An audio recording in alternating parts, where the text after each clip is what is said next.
Tonight, from the president's lawyer, a stunning admission. Michael Cohen acknowledging in a statement that he used his own personal funds to facilitate a payment of $130,000 to adult film star Stormy Daniels, who's reported to have claimed a sexual encounter with Mr. Trump more than a decade ago. Did the president know about the payment? Was it his money? Tonight, the White House isn't saying. Cohen insists neither the Trump Organization nor the Trump campaign was a party to the transaction, and neither reimbursed me for the payment. The statement notably does not address whether Donald Trump, his client, or anybody else made the payment or reimbursed Cohen. Daniels, in recent weeks, publicly coy about it. Do you have a non-disclosure agreement? Do I?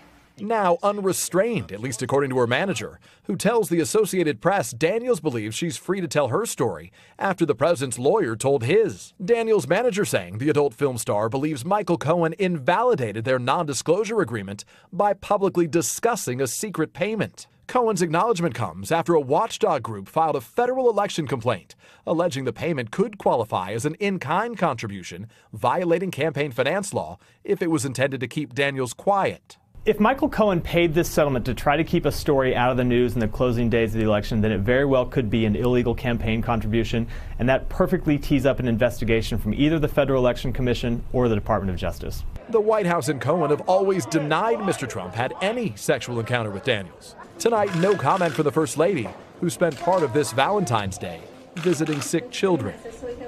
Left unanswered tonight, why pay Stormy Daniels anything? Michael Cohen describes it as an act of loyalty, telling NBC News of those allegations. Just because something isn't true doesn't mean that it can't cause you harm or damage, adding, I will always protect Mr. Trump.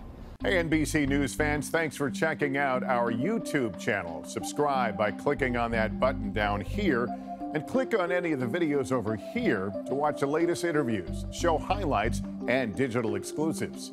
Thanks for watching.